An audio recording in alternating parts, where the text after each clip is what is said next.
Okay, so the AAA bond is the lowest risk corporate bond available. And the interest rate, you can think of the yield to maturity as the interest rate. The yield to maturity is 6.6%. And that yield to maturity includes things like the price that you paid, the face value of that bond. You know, if it's a 10-year bond, you're going to get the face value in 10 years. So it's like a balloon payment. It's like an interest-only loan. If you really think about it, it's an interest-only loan where the company only pays interest until the end. And then in the final period, it's got to pay back the principal, the face value. So the face value is the principal. It's an interest-only loan where coupon payments or interest payments are made every month or every 6 months or every year, right? So the coupon rate, the price, the principal or the face value, and then all that, and the maturity, all that kind of is worked into the formula to give you the yield to maturity. And you can think of it as the interest rate on the loan, the nominal rate of interest on that loan. And then you got the next, you got the BAA corporate bond, which is a little bit more risky. And as a result, it's got a higher yield to maturity. Then the Treasury is considered the risk-free bond. It's at 4.25, so it's lower than the AAA corporate. The municipal bond has the lowest. Well, the municipal has of the constant coupon rate other bonds. The municipal has the lowest yield to maturity because it's got an income tax waiver. You don't have to pay income taxes on the coupon payments. The TIPS is a Treasury bond, and it is lower than the Treasury here because you get your coupon payments are adjusted for inflation. So that what that does is people want to buy more of those if they believe inflation is a problem. So holding all else constant, if the only difference between a TIPS and Treasury is the fact that the TIPS pays compensates for inflation. Like if the coupon were 2% and the inflation rate is 3% or 4%, then that coupon rate will be adjusted upward as inflation rises. So if inflation is a problem, people want to hold TIPS and not Treasuries, and higher demand for TIPS pushes their price up. The price gets bid up, and prices and yields are inversely related, right? So TIPS has a higher price than Treasury, which is why its yield is lower than the Treasury. And the expected inflation rate is just the difference between the Treasury and the TIPS. Because remember, TIPS and Treasury have identical, when you're comparing a TIPS to a Treasury, same maturity, same face value, different prices, right? You can also assume the same coupon rate, right? So they're going to have the same coupon rate, they're going to have the same face value, and they're going to have the same maturity. And the only difference is what investors believe inflation to be. So the difference between Treasury and TIPS is called the TIP spread, the TIP spread. So to get this 2.65, you take 4.25 and you subtract off 1.6. And that's what the market expects inflation to be. Now, if this is a 1-year Treasury and it's a 1-year TIPS, then what that's saying is in a year, we expect, over the course of the year, we expect inflation to be 2.65%. That's what that means, right? So that's a market expectation of inflation, right? If these are 10-year, if this is a 10-year Treasury and a 10-year TIPS, then we expect the inflation to be like 2.65 in 10 years. So that's how you think about it, right? So the longer the maturity, the further into the future is your expectation of inflation. Now, I wouldn't say it's 10 years in the future. I would say over the course of 10 years, you would expect inflation to be 2.65. So over the course of this bond, you expect inflation to be 2.65, right? So yeah, everybody understand that? This minus the tips is the inflation, expected inflation. Let me get a calculator out.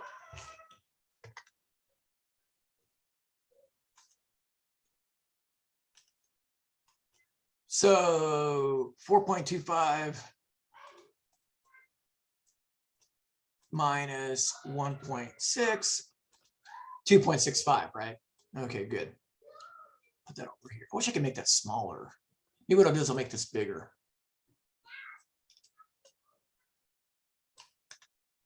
That's kind of freak you out when I do that. Then I can make this skinnier here.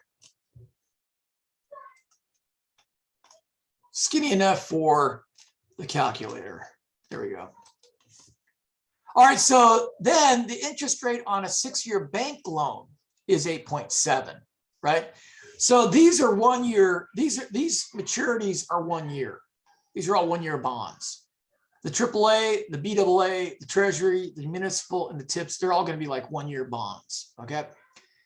If the interest rate on a 6-year bank loan is 8.7, so that's the contract rate.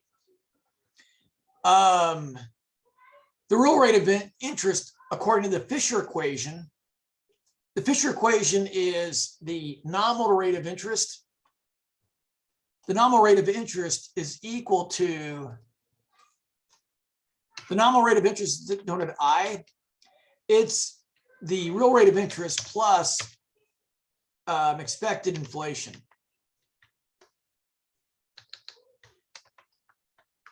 Expected inflation.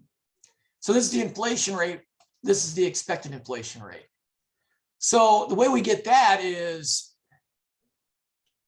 so if the nominal rate,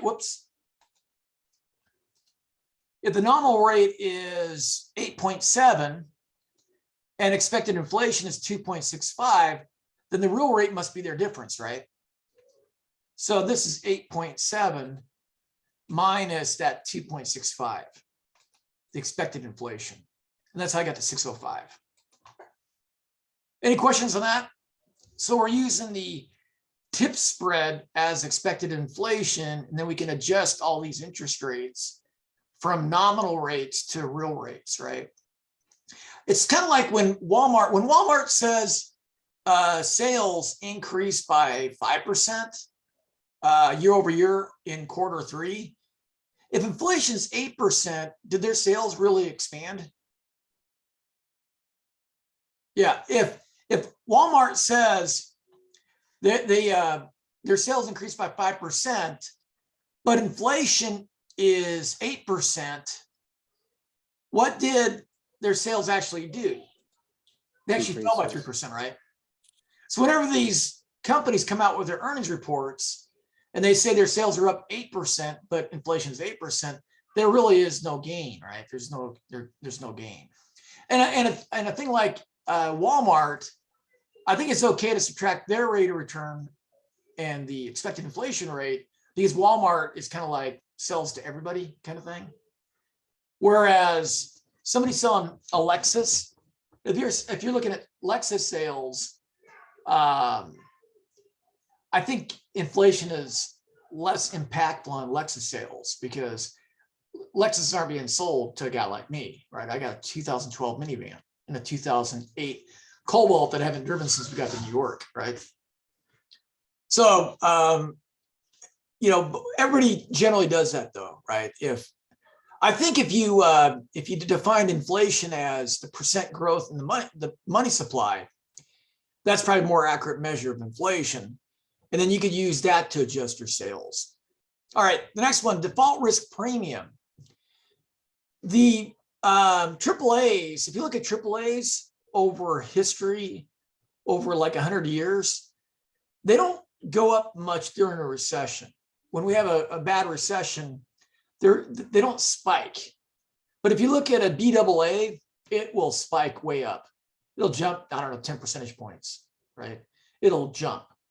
So the way I do the default risk premium is I basically take the lowest risk corporate bond, 6.6, and then I'll subtract it from the BAA interest rate. So we got 8.5 minus 6.6, 1.9. So it's not likely that a AAA corporate bond will default, right? And even if it does default, Obama will come in and save the company. General Motors, as we knew it, ended, and the new General Motors emerged from Obama's bankruptcy. And when he did that, he wiped out the primary the bondholders had first claim to the company assets, and he said no. He basically abrogated law and just said you don't have first claim to the company's assets, right? And I thought the bond rates would really do some weird stuff after that, but they didn't really. So I thought it was really kind of strange. It's kind of like, you know, investors expected it, I guess. But yeah, so the default risk premium is just the difference in those two, right? So if you had a lower rated corporate bond, you just take the difference of its yield and the AAA, right? Now the illiquidity risk premium is 2.35, and the way I do that is I take the Treasury, which the Treasury market is the biggest financial market, I think, in the planet. It's just massive. The US Treasury market is just massive, right? And so if you want to sell a Treasury, you'll have plenty of buyers to sell these Treasuries. A corporate bond is a much smaller market. So the smaller the market, the fewer the buyers, the less liquid it is, the harder it is to sell it. So the way I do the default risk or the illiquidity risk premium is I'll subtract the Treasury, which is the biggest market, from the AAA corporate. And that'll give me the illiquidity risk premium. So 4.2, and these aren't exact calculations, but they're pretty close. It'll be positive. I did it backwards. So 2.35. So we're taking the Treasury, which is very liquid, and then subtracting off the AAA corporate, right? This difference is the default risk premium, right? This difference is going to be the primary difference between corporate bonds and Treasury bonds is corporate bonds are less liquid than Treasury bonds. So what I do is I take the AAA corporate rate and I subtract from it the Treasury yield. Same maturity, right? Same maturity. So that's the illiquidity risk premium. And then the tax exemption discount, because municipal coupon rates, the interest income from a municipal is tax-free, and they're probably not going to default on these, right? Municipals are probably going to, they're pretty trustworthy. So the big difference between these two is the tax benefit. So the tax exemption discount is the difference in these two. 4.25 minus 3.05, right? That's the tax exemption discount. Now the risk structure of a BAA, bond is the default risk premium plus the illiquidity risk premium. So in my case, 1.9 plus the 1.2, right? Whoop. I did it wrong. Okay. All right, so 1.9 is a risk premium. I must have read it wrong. And the illiquidity risk premium, 2.35.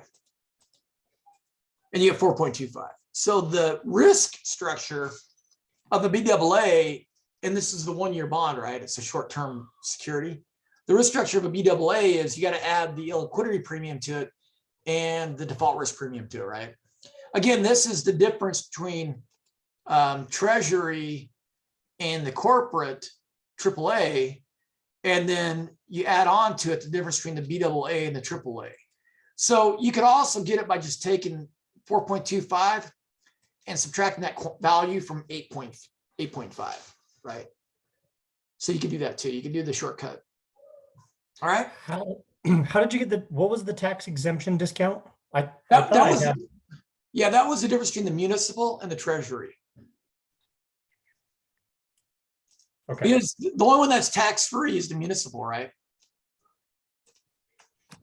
And they're both government bonds, so they have the ability to tax to cover the coupons and the face values. They can reissue debt to pay off retiring debt. So in 10 years, if you issued $1 billion in municipal bonds today, in 10 years, you got to pay that $1 billion, right?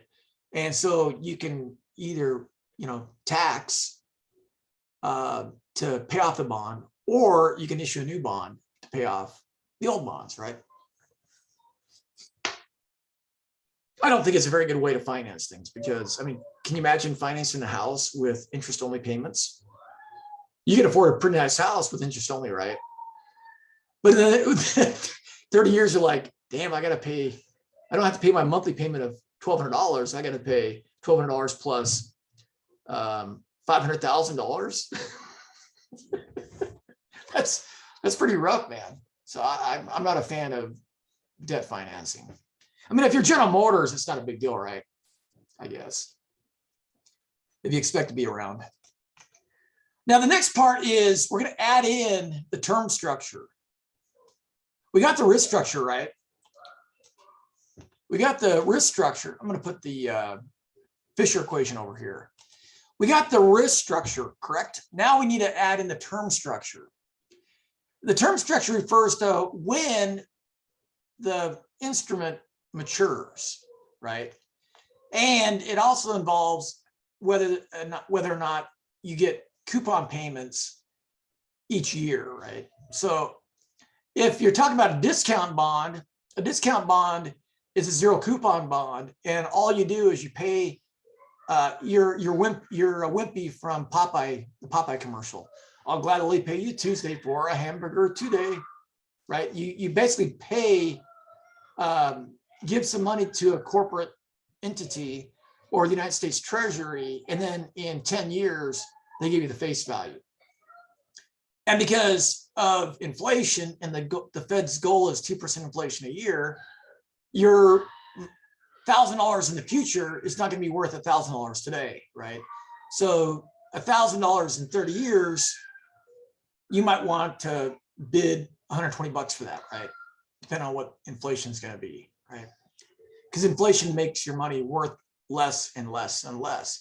If inflation is really bad, it'll make your money worthless, right?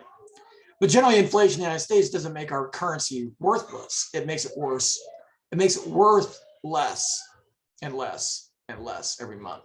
So there's a space between worth and less. It's kind of like the movie Zootopia. You said red wood. Yeah, red wood with a space in between. He was selling popsicle sticks to mice as redwood. Red wood with a space in between. It's a really funny movie. Wood that is red.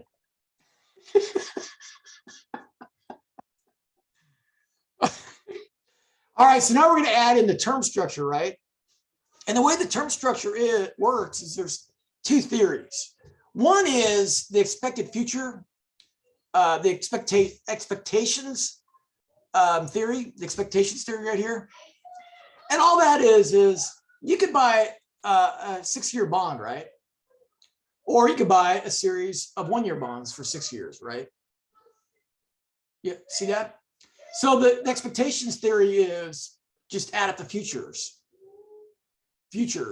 markets, valuation of 1-year bonds today, tomorrow, 3 years from now, 4 years from now, 5 years from now, 6 years from now.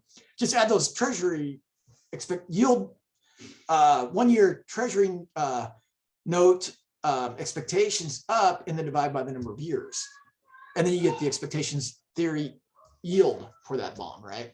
So you can buy one 6-year bond, or you can buy a series 6 1-year bonds, right?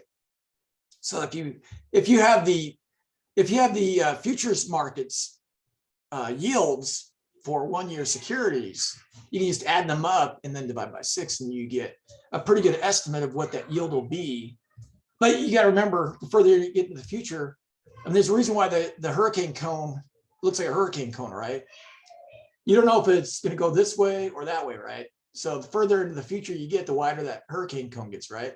Down the middle is what you expect it to be. And then the cone is the 95% confidence interval, right? The further into the future, the more inaccurate the forecast.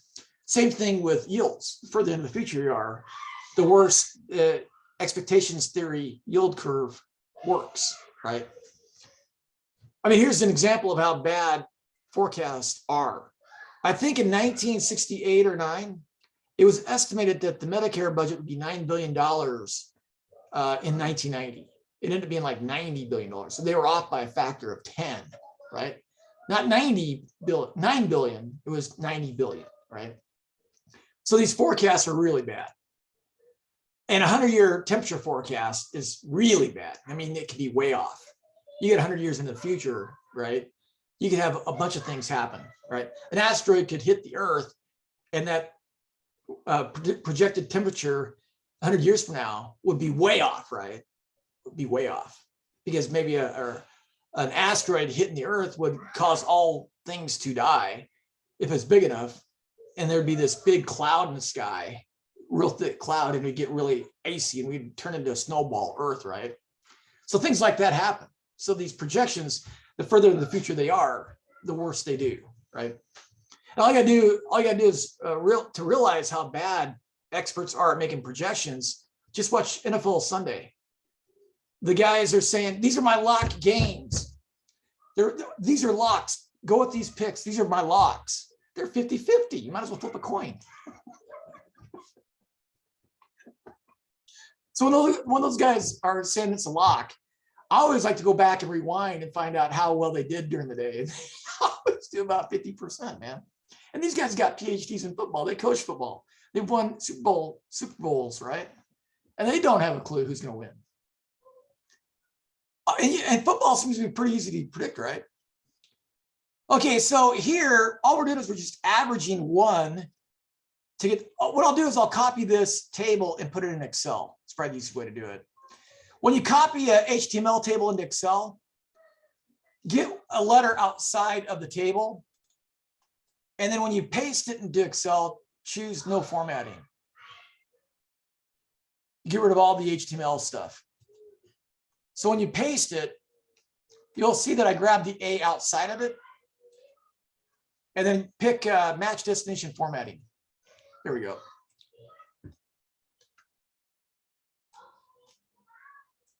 And then I'll, let's see, wrap text. Widen these up a little bit. I'll center them. Well, I'll left justify. I'm going to delete the A there. See that? So for the best way to do the expectations theory yield curve is to start at the last one and then do equal average and then anchor the 4.25. What do I mean by anchor the 4.25?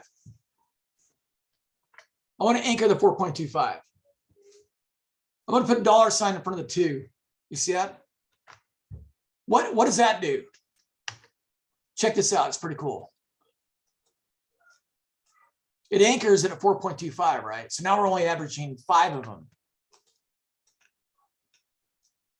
We're averaging 1. We're averaging 2. We're averaging 3, 4, 5, and 6. So if these expected future yields in these future markets are accurate, right, then this is a pretty good way to figure out what your expected yield is on a 6-year treasury, right? This is a pretty good way to probably do it. Let me center this.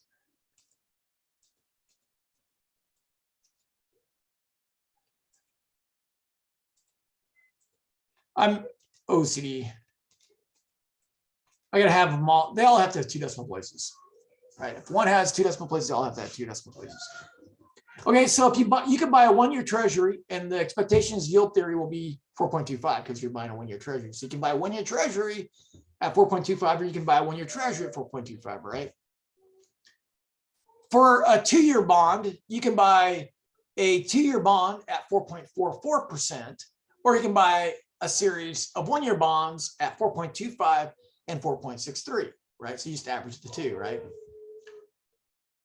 You can buy a 3-year bond for 4.553, or you can buy a series of bonds 1 year, one after the other. When the first one matures, you take the proceeds and buy the second one. When the second one matures, you buy the third one, right? Use proceeds to buy the third one. So you can buy a series of 1-year bonds, or you can buy the 3-year. So that makes sense, right? It assumes that the market is a good predictor of the future, which is not the case, right? And the further into the future you get, the worse this expected yield is going to be, right? And then there's the liquidity premium theory. So the liquidity premium theory adds on a little extra, right? Think of this as the cone. Think of this as the cone, right? The hurricane cone. The further you get from the present day, the wider the cone gets, right? So you can think of this as the wiggle room, right? You need a little extra, right? If right now, I would suspect the liquidity premium function is quite large, right? You need extra to play it safe, right? So what you do is we're going to copy this equation into Excel, right? We're going to copy this equation into Excel. And then I'm going to put a multiplication between my 0.25 years is going to be different in my parentheses. Then I'm going to change the n. I'm going to change that to A2, right? So in year one, what's my liquidity premium? 0, right? You see that? My liquidity premium 0. So I'm calculating the liquidity premiums, right? Calculating the liquidity premiums. What this is, it's just the further into the future we are, the more uncertain it gets. So we just need a little extra to purchase it. We need a little bit more of a bribe, right? For a 2-year, we need a 0.25 liquidity premium, right? Because there's some uncertainty in the next year. For a 3-year, we need 0.5, right? We need 0.5. We're not going to buy this bond at 4.553, but we'll buy it at 5.053. We just need that extra, right? And again, visualize the hurricane cone, right? It's like the worst case scenario. You need a little extra to put your money into, right? And then the 6-year has the biggest liquidity premium, right? Because it could, its possible ending point could be in a wider range, right? It's going to be in the widest range, right? So these are the liquidity premiums. What we're going to do is we're going to add to it the expectations theory. We're going to add to the liquidity premium the yield from the expectations yield curve, right? See that?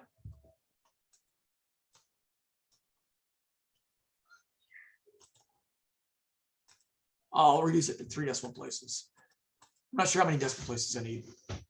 So this is if expectations, if markets are pretty stable, they've been pretty stable and predictable for a decade, then this would probably be a good way to value these securities, right? But if there's been a lot of instability, a lot of volatility in the last 10 years, then you may want to go with the liquidity premium theory, right? Because it gives you that extra protection, right? Does everybody understand the liquidity premium theory? It's just that edge of the cone, right? It's just that edge of the cone. If you live on the coast and this is the center line of that cone, right? Then you're not interested in this, you're interested in that edge of the cone, right? You're interested in the edge of the cone, and it gets further and further away from the center line, right? Or if you live on the inside, right? Here's the center line of the cone, and you live over here. You're worried about this side of the cone, right? You're worried about this side of the cone. So it's just that extra that you need to lock away your money for 6 years, right? Then we just plug those numbers into here, right? I think we use 2 decimal places. Yeah. We're using 2 decimal places. So let me shrink this down. There we go. So that's how I got these values here, 6.03, 5.71, 5.39. And again, your liquidity premium is going to be different. Mine's 0.25 times N, which is the maturity, right? -1, right? There's no liquidity premium in year one. The yield is the yield, right? In the year, if you're thinking about locking away your money for a year, you know what the yield is going to be, right? There's no question about that. So there's no liquidity premium there, right? Okay, so according to expectations theory, the yield on a 6-year treasury is 4.78. That number right there, right? So that's an easy answer, right? It's just that number. The maturity premium on a 6-year bond equals 0.53. Now, how did I get that? I'm going to put a column in here. This is the maturity premium. Maturity premium. Maturity premium is the 4.78, what it is in year 6 minus year 1, right? And I'm gonna anchor the red box, right? I'm gonna anchor the red box by typing a $sign in front of the 2. So the maturity premium of the 6 years 0.53. The maturity premium of the 1 year is 0, right? And then what I can do also is I can split this out. I'm going to split this out here.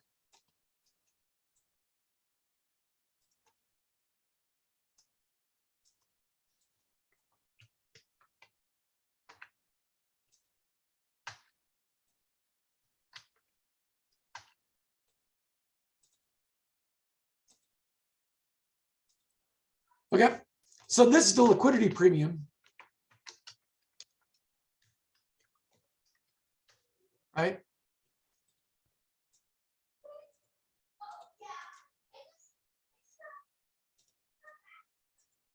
So this is the liquidity premium, and that's the maturity premium. The maturity premium is just the difference in the yield in the current maturity minus the maturity of the first year, the yield of the first, the bond with the 1 year maturity, right?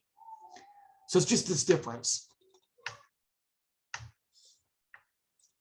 Okay, and then the liquidity premium, I'm going to center those. That liquidity premium is just that little extra we need to buy it, right? We just need a little extra to buy it. A little extra bribe to purchase it. Otherwise, we're going to play it safe, right? We won't buy if we need that little extra, we're not going to purchase a 2 year if the yield is 4.44. We need a little extra, right? We'll purchase at 4.69, right? So we need a little extra. This is the edge of the comb, right? That's the edge of the comb. That's where that maturity premium comes in. The liquidity premium for the 6 years is just a 1.25, right? It's that 0.25 times the year 6 minus 1, right? So in this case, in my case, it's 1.25, right? Another way to get the liquidity premium is just, well, you don't want to just subtract these two, right? Because if you subtract these two,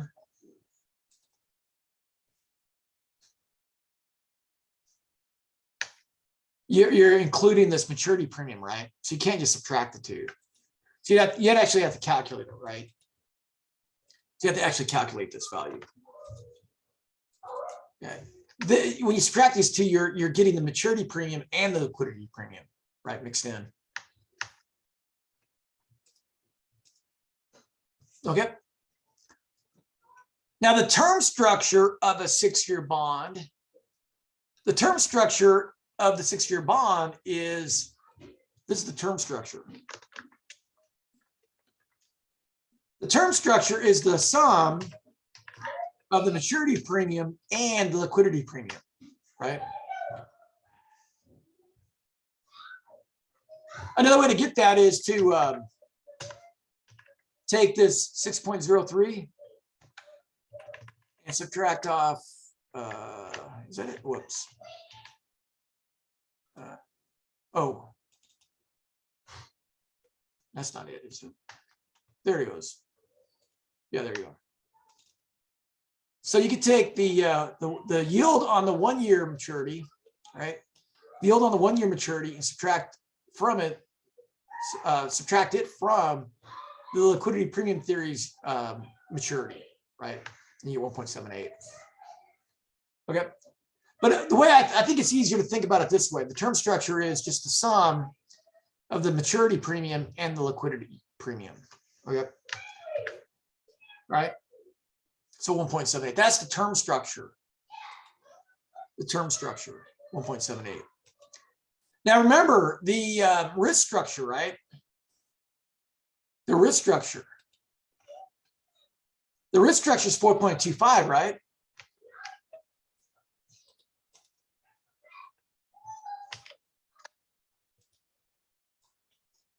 This is the risk structure here.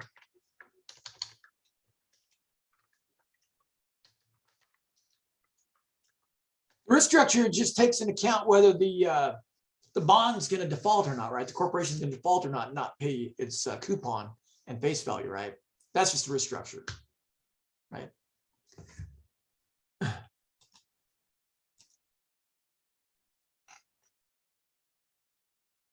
So the risk structure and the term structure of a 6-year BAA bond is just a sum of these, right? So I don't have to anchor this at all. I can just pull this back. And this is the term plus the risk. Right? That's the term plus the risk. And it's just the sum of the two all the way down. Okay.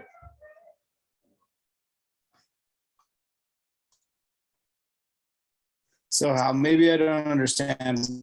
You don't have to anchor the term structure? Well, the term structure is just the maturity premium plus the liquidity premium. Right? Oh, The maturity premium's oh. anchored You have a at different that equation 1 year there treasury. first. Huh? Yeah, the maturity premium. Did you have remember, a different equation there first? yeah, see, this is Sorry. anchored on that 1 year treasury, right? Yeah, so you have it anchored on that 1 year treasury.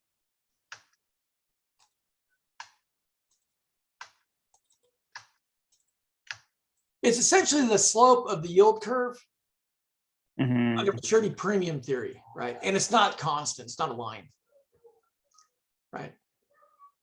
Gotcha. And then the term structure, you think of the term structure as the slope that changes, right, with maturity. If it was linear, right, these changes would be, you know, if it was linear, if it was a linear yield curve, this would be 0.4, this would be 0.8, this would be 1.2, right? But it's not a linear function, right? It kind of goes, well, like that, I guess. Is that the right way? Oh, no, like this. It curves, right? Curves up and levels off. So term structure is just the sum of the, or sorry, the risk and term structure is the sum of those two, right? 6.03. So the yield on the 6-year BAA, the yield on the BAA, all this includes right here, this includes both the liquidity premium and the maturity. So this is the treasury, right? This is the treasury yield curve. The BAA yield curve is the treasury's yield curve plus the risk structure, right? See that? So this right here, this includes both the term structure and the risk structure, right? Or sorry, this includes the term structure, right? It includes the maturity premium and the liquidity premium right here, right? So this includes maturity premium, liquidity premium. So it includes the term structure. All we have to do is add the risk structure to it, right? So this is the BAA yield curve.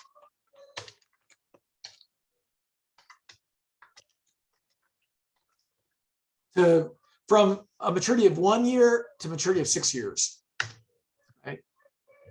So if we're considering buying a BAA yield, we're kind of indifferent between a treasury at 6.03 and a BAA at 10.28, right? We're kind of indifferent between the two. If we're willing to take on the risk, we'll buy the BAA. if we're not really taking on the risk, we'll just buy the treasury, right? With risk comes return, right? You don't get that extra return unless you're willing to take that risk. That BAA rated corporation might default and go out of business, right?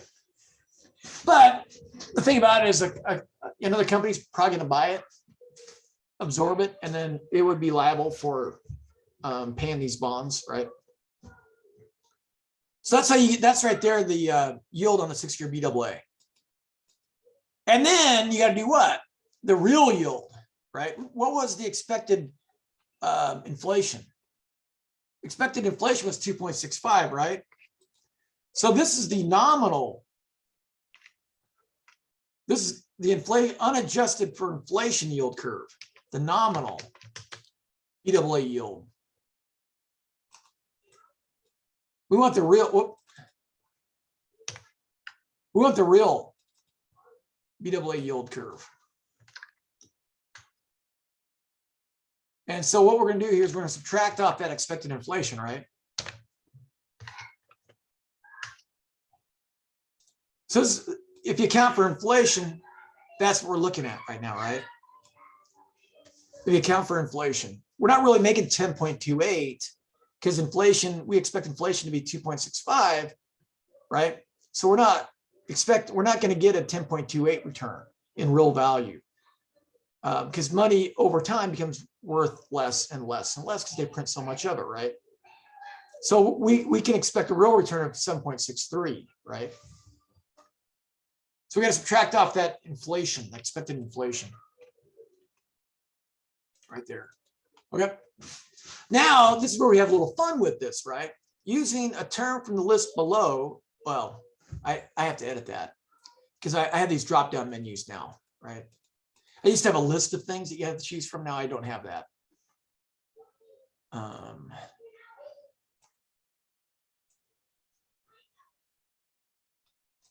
It's kind of funny. You don't really notice it until you're looking at it.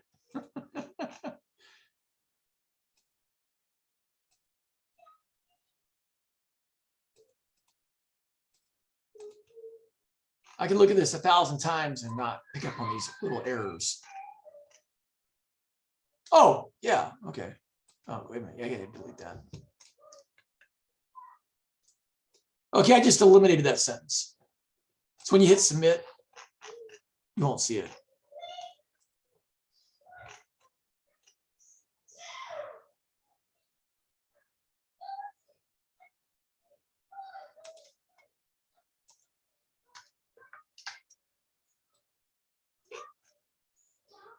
There you go. So let me do yours.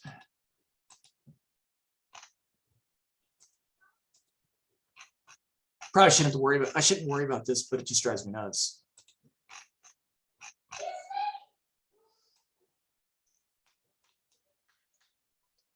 Yeah, I figured out how to do these drop-down menus. It's really slick. So that was 7.63. Okay, suppose the economy is growing at 2.5% per year.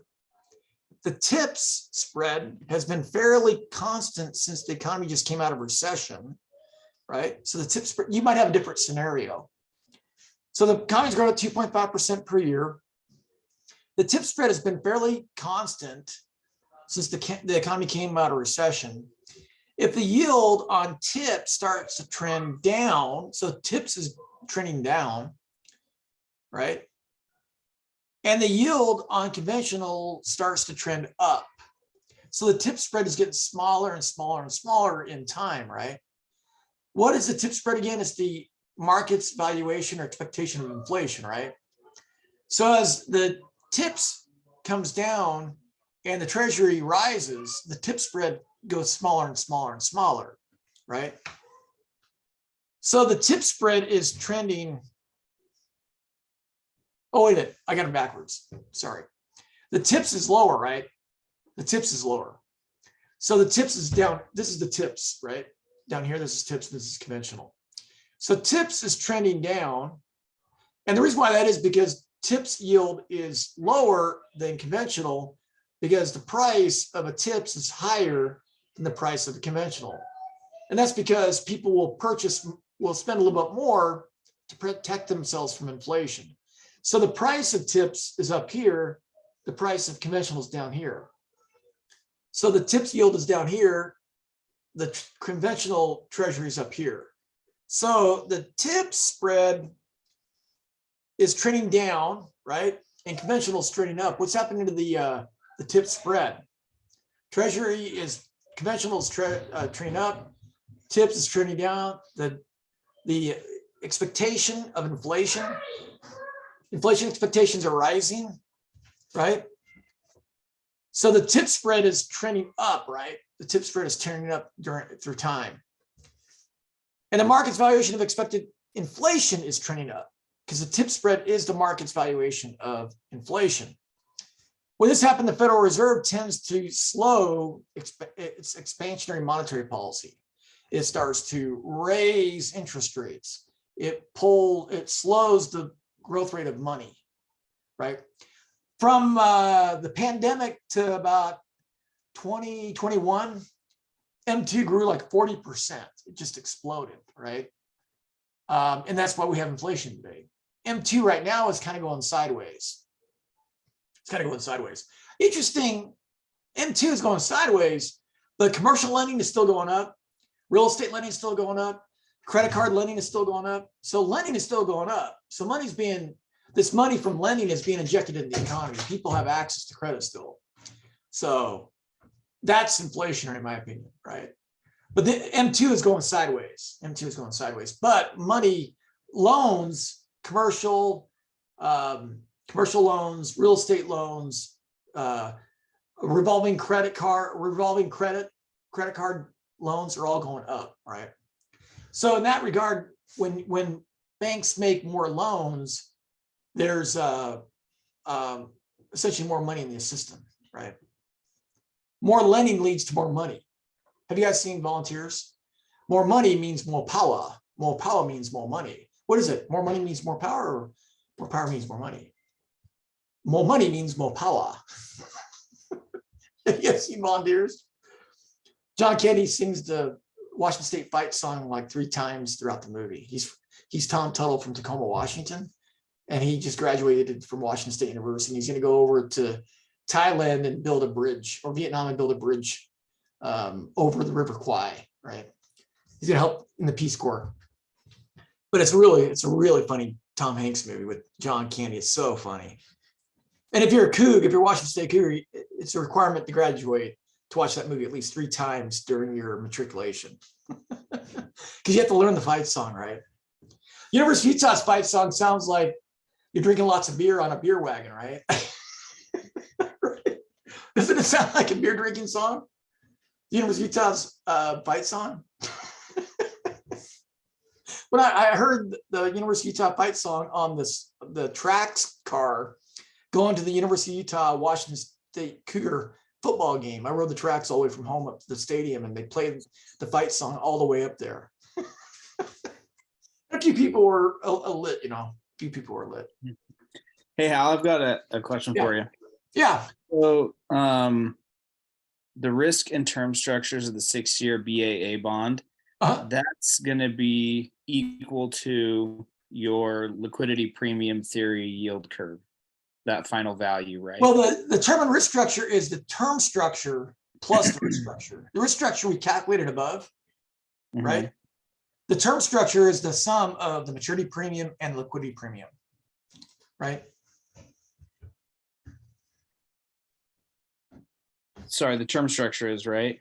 Yeah, the term structure is the sum of the maturity premium and liquidity premium. And that maturity premium was calculated by anchoring the yield, the initial yield on that 1-year treasury, right? Right. Yeah. And the liquidity premium was from that function. Right? Okay. Is that cool? So it just so happens that yours is the same as the 6.03 or whatever you have there. Yeah, I think that's just a coincidence. Coincidence? Okay. Yeah, I think that's just a coincidence because 4.25. So I think it's just a coincidence. Okay. Yeah. Thanks.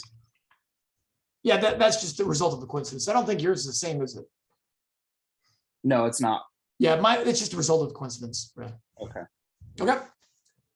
So when you see the tip spread widening and you're in this space professionally, what are you thinking? If the tip spread is getting wider and wider and wider, you're thinking the Fed is going to start pulling stimulus. It's going to start raising interest rates, right, to slow the economy down. And credit's going to be really expensive. So a lot of established businesses are going to look at that and go, you know what, I'm not going to expand right now, right? So if you're an entrepreneur, right, if you're an entrepreneur and you have capital and you don't need loans, it would be a good time to get into a space, right? Because the big corporations aren't going to expand their operations. So if you're a small entrepreneur and you have plenty of capital, right, you can start your business. It would be a good time to start a business if no big corporation. The biggest key on whether you should start a business or not is if you ask yourself, man, I wonder why a company doesn't do this. Somebody should be doing this, right? When you're saying that to yourself and you look around, you can't find anybody to buy a product from them or buy a service from them, and you're like, I wish somebody would do that. That's your opportunity to innovate. Like, for example, on Twitter, you only have 160 characters in a tweet. And I've always wondered, why not just have a right click on a long word, right click, and then offer up like 5 synonyms that are shorter in length. Instead, I have to copy the word into a synonym dictionary, right? And then I find a word that works as a synonym that's shorter in length. Why not right click? Oh man, that's a short version of this long word, right? That'd be really cool, right? Or have auto suggest. There's my opportunity to innovate, and I haven't done it. So whenever you think, man, I wish somebody would do this or sell this product or sell this service, that's your opportunity to innovate. And if you see the tip spread widening, you're thinking the Fed is going to start, slowing the money, start raising interest rates, cool the economy down. Corporations are not going to, they're going to wait until interest rates come back down. So if no large corporation is in the space that you want to create, it would be a great time to jump in there and get in there before they do, because they're not gonna finance it, right? They're gonna put it off. They're already set up. They got their economies of scale, right? They're pulling back, right? Amazon's laying off 10,000 workers. Twitter's laid off half its workforce. So these big corporations are laying off workers. They're gonna play it safe. And if you come up with an idea, boom, it's time to jump in there and get it, right? Especially if you have the startup capital, right? Don't be like Ghostbusters. Remember Ghostbusters? Ray, everybody has 3 mortgages on their home these days. At 19%?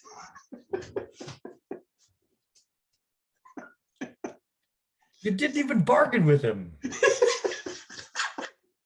And then Ray, of course, he slides down the pole of the property they're going to buy, and he's like, we got to move in tonight. So Ray's not the sharpest business person on the planet, right? Any questions on this one? So this, I think, is a really good question. And you have to kind of understand all the stuff we've done at this point to really kind of get it. And so the tip spread is a big signal. And I tweet about the tip spread a lot. Right now, I'm tweeting mostly about the yield curve. The yield curve is another one that you want to pay attention to. And that's the focus of the next one, I think. Professor, can you show me the Ivan, what's up? Premium formula? Oh, liquidity premium? Yeah. Yes, please. Yeah, see the liquidity premium is right here. Right above the table. Mine's 0.25 times n-1, right? Yeah. Okay. And what's yours? Mine is 0.65. So you have a 6 instead of a 2, right? Yeah, 6. So your liquidity premium should be this, right? Each time adding 0.65. Oh, okay, perfect. Yeah. That's what your liquidity premium should be, right? Cool. Yes. All right, Thank you. awesome. Yep. The first one being 0, right? Yes. How could you confirm the risk structure? Yeah, the risk structure. Is that just the first year of the yields on year 1 treasury? Well, really, Oh, it's because, just the treasury. yeah, because the difference between a treasury and the AAA corporate is liquidity, right? This illiquidity is different than the liquidity premium. Down below, you have the liquidity premium, right? The liquidity Mhm. premium is the longer you lock your money away, the more of a yield you need, right? You need a bigger and bigger bribe to lock your money further and further into the future. What we're talking about here is all of a sudden there's illiquidity. Like when we had the financial crisis, what happened to mortgage-backed securities? You couldn't sell them, right? You couldn't sell them. Have you guys seen The Big Short or the one with Kevin Spacey? Kevin Spacey has to lie to his clients. He tells all the salespeople, we'll give you 90 cents or we'll sell them to you for 90 cents on the dollar, right? By the end of the day, they were worth 30 cents on the dollar. So the people that bought them at 90 cents on the dollar got raped, essentially. They got where he was right? Bernie Madoff? Huh? Was that where he was Bernie Madoff? No. Basically, Kevin Spacey was the guy running Lehman Brothers, one that the Fed allowed fail, right? The Big Short was with Michael Burry, and they kind of make out these shorters. They kind of make the shorters out to be the villains, but Michael Burry was the hero, right? And the federal government prevented the hero from acquiring Goldman Sachs. I have a theory that the Fed was working with Goldman Sachs to run out the clock on the shorts, right? If they run out the clock on the shorts, and the Fed's buying these mortgage-backed securities, they're helping Goldman Sachs run the clock out on the shorts until the guys with the shorts, the guys that got it right, run out of capital, right? They had to have their capital above a certain level, and they're really panicking about losing all, dropping below that capital level. And the Fed kept buying these mortgage-backed securities, putting a floor on them. Why? Because they want to save Goldman Sachs. Why do they want to save Goldman Sachs? Because you do your public service at the Fed, you do your public service at the Treasury, and then you leave Treasury, you leave the Fed, and you go to Goldman Sachs where you make all that money, right? And you use those connections. So it's a revolving door. So I have a theory that the Fed was running the clock out on the shorts. They wanted all these guys with shorts to die financially, right? So the guys that should have ended up owning Goldman, see, the whole thing about the financial crisis is bunk, because I don't think the financial industry would have went to rubble. What would have happened is the guys that made bad decisions at Goldman Sachs, they would have lost their jobs because Michael Burry would have taken over the company and would have cleaned house with people making bad decisions. Michael Burry could see it from a mile away, right? The guys like Steve Carell's character, they could see it from a mile away. And there's the one that should have taken over the ownership of Goldman Sachs. So the industry wouldn't have disappeared. It would have just changed ownership, which would have been bad for the public servants at the Fed and the Treasury. That's my opinion. You can do whatever you want with it. I'm just an average economist, right? That doesn't buy the government's narratives, right? Okay, moving on. We have this is an interesting question here. This might take a little bit of time, but this kind of is a realistic way we use supply and demand, right? When you're applying the concept of supply and demand in a marketplace, I actually think the Austrians have it right. I don't think supply curves are the edge of a marginal cost curve. I just don't buy that argument whatsoever. I think the way supply is used in businesses, you got a given level of capacity in the short run. So supply is virtually a vertical line, and it can bend a little bit, right? It can bend a little bit. If the margins are high, you can hire workers to work overtime, right? Maybe you can, instead of running 3 shifts for 5 days and having the weekends off, you can add some weekend shifts, right? So you have ability to bend the capacity a little bit, right? So essentially supply is a vertical line in the short run. You only have so much capacity, right? And then if the margins have gotten high enough on the prices, prices have soared on your product because the demand is really high, then you can work people overtime, or you can work some extra shifts on the weekend. You can kind of bend that supply curve a little bit, right? So I think it's more has to do with capacity. And this particular problem is all about managing your inventories, right? Managing inventories, because that's what companies do. When inventories are big, is demand weak? If your inventories are growing, is demand softening or is demand strengthening?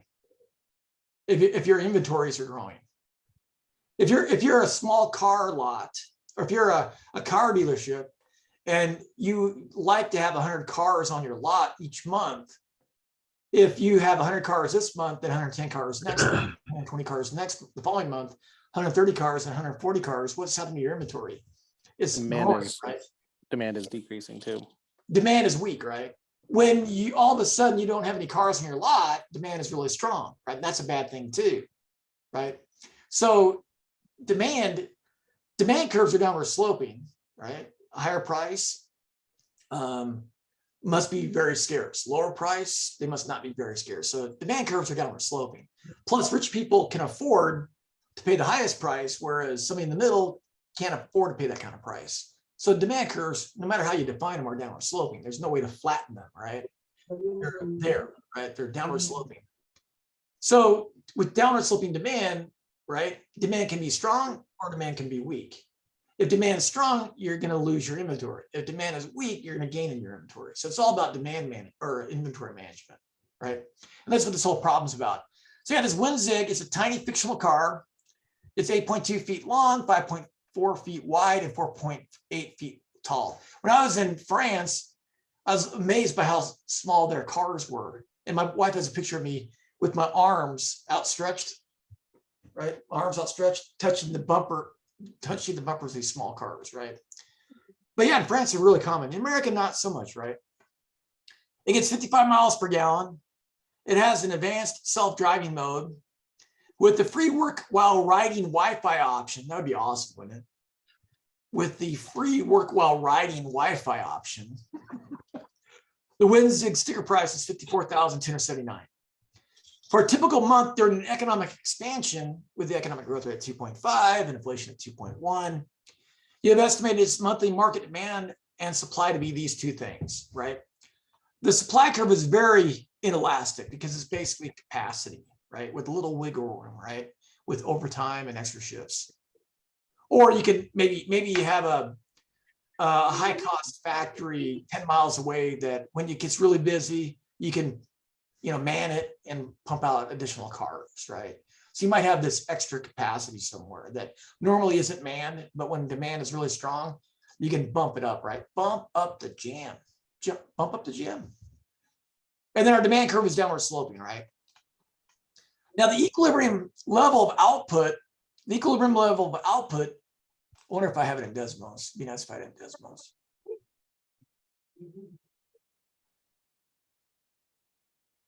Internet's slow today. I don't have it in Desmos. That sucks. But you can copy it in Desmos, right?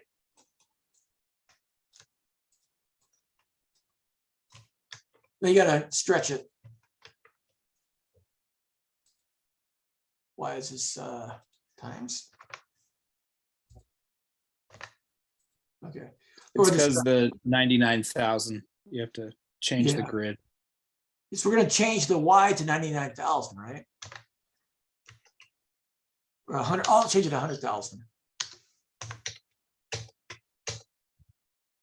And then I'll change the X to, I don't know, 2,000. There we go. 20,000 is too much. All right. So I got my green supply. I got my blue demand, right? Notice my price is 54,279, right? That's my list price. If you go back to the problem. See, that's my list price. So this is under normal conditions. Under normal conditions, the price is 54,279 under normal conditions. The quantity supplied is 1,146 or 147, right? Or says use 3 decimal, so 0.691, right? So there's that right there, right? I say use 5 decimal places, but I'm only using 3. And the market clearing price is 0 decimals. 0 decimals. So 54,1079.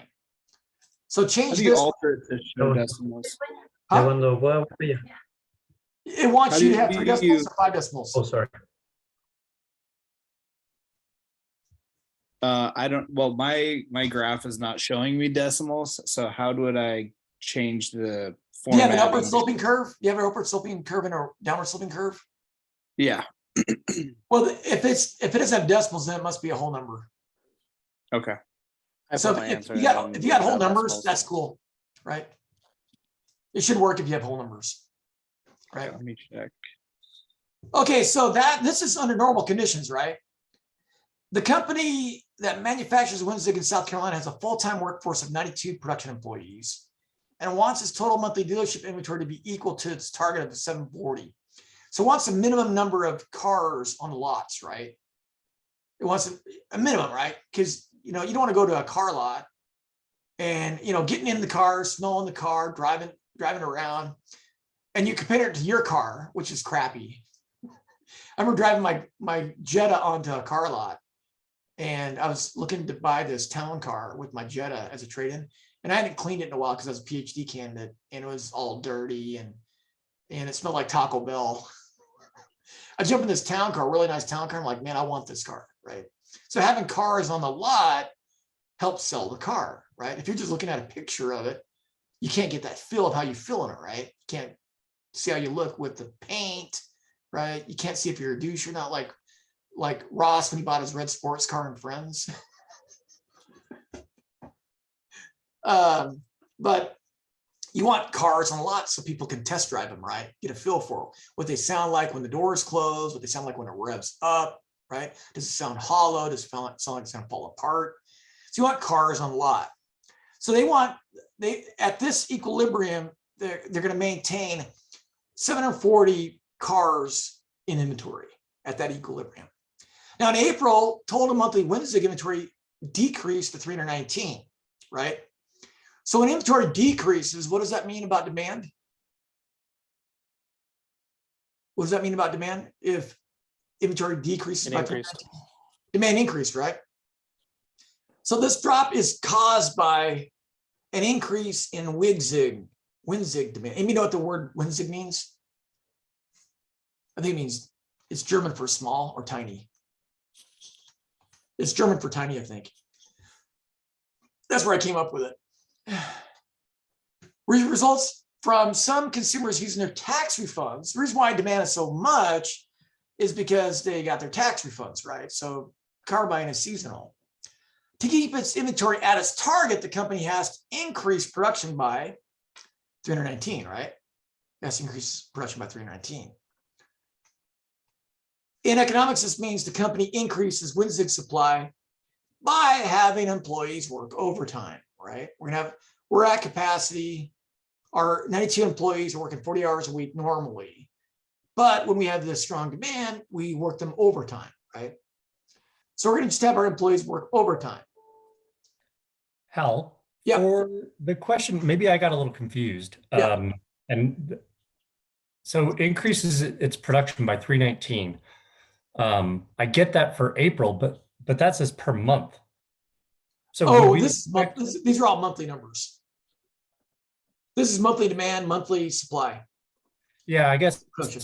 it wouldn't be, you wouldn't do it for every month. It would just be for the next month, right? Yeah, for the next month, you're going to bump up your supply by 319 cars. You're going to say, Yeah. we need 319 more cars, right? Yeah. You see the drop of 319, you need to produce 319 more, right? So you're gonna estimate how many hours you need to work these additional employees or these your current employees longer hours to get to refill your inventory, right? You want to maintain that. That's not. I got confused. Yeah. It's not a I just perfect got science. confused with the per month. Yeah. So we want to just add 319 cars in this particular month to overcome the ones that we lost on inventory, because we need a certain level of inventory, right? When you go to the grocery store, you always notice that there's always the same amount of quantity on those shelves, right? For the most part, unless it's like a Saturday night and Walmart hasn't restocked yet. But for the most part, when you walk in there, the shelves are full, right? If you walked in there and the shelves were empty, there would be a problem, right? So you want to keep the shelves full, right? So you want to find that equilibrium where the shelves are full You're making just enough cars to keep the shelves full, right? To keep the lots full, right? That's what we're trying to do here. So we're gonna increase supply by 319 cars, and then we'll back it back off, right? We're gonna back it back off. In economics, this means we're increasing WinZig supply by having employees work overtime. Doing this maintains a sufficient inventory, keeps WinZig price. Notice what happens down here. We have this higher demand, right? The higher demand caused what? The higher demand caused a drop because we're keeping our price at this level here, right? We're not changing the price. We're keeping our price at this level, this 54,279, right? We're not raising our price when demand is strong. I mean, they don't raise the price of Top Ramen, right? They usually keep it the same price. Usually gasoline and lobster, their prices vary quite a bit. But for most products in the United States, the prices are all kind of stable, right? They're kind of stable. So we're going to assume that they want to keep the prices stable, right? No change in the prices. Now over time, they'll adjust it up for inflation, but inflation is usually pretty low, 2%. So you're not adjusting much, right? So we're going to ignore inflation. They want to keep the prices constant. So they want to upset customers, right? They want customers have an expectation of what things cost, right? With the exception of lobster and gasoline. For the most part, most products are pretty stable in price.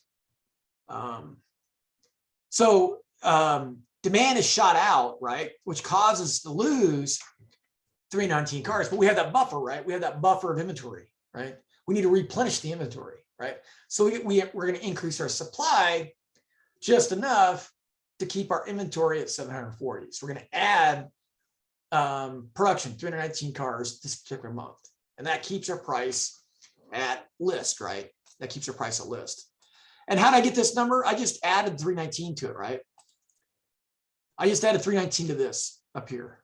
So that first equilibrium, I just added this 319 to it. And this is kind of how companies work, right?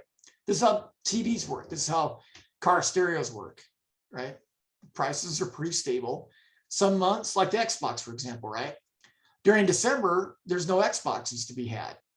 Somebody during the summer bought a bunch of Xboxes and now is selling them on eBay for twice as what they paid for it, right? I ran across that back in 2006 when my sister-in-law called me up and said, hey, is there an Xbox in Greensboro? And I walked around to all these different stores. I couldn't find an Xbox. Went on eBay, and sure enough, they're being sold on eBay. But the price was getting up there, right? And I was like, I can't afford the Xbox on eBay, right?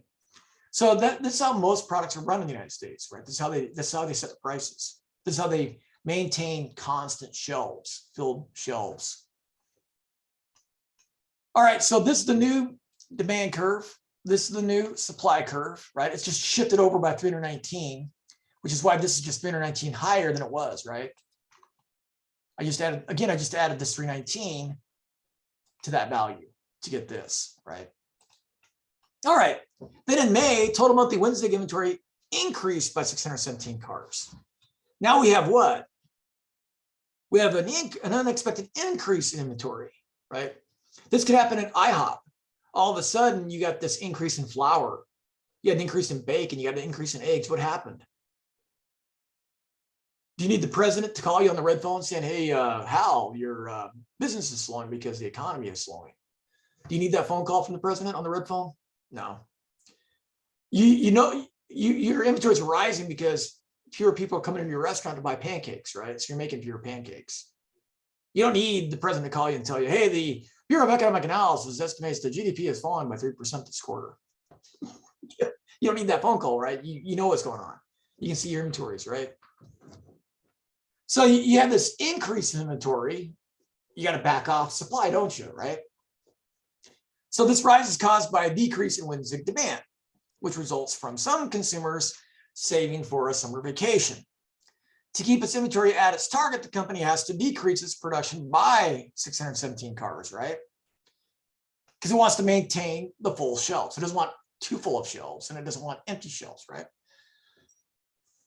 So in economics, this means the company decreases WinZig supply by eliminating overtime and laying off a few workers, right? There's some choices here, right? This is probably the first step, right? Furloughing is kind of the last step, right?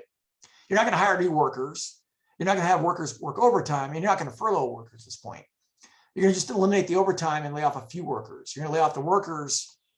You're going to lay off the workers that have the least amount of seniority, right? You're going to say, hey, don't come in next week, right? We don't need you next week, right? So they can go collect unemployment, right?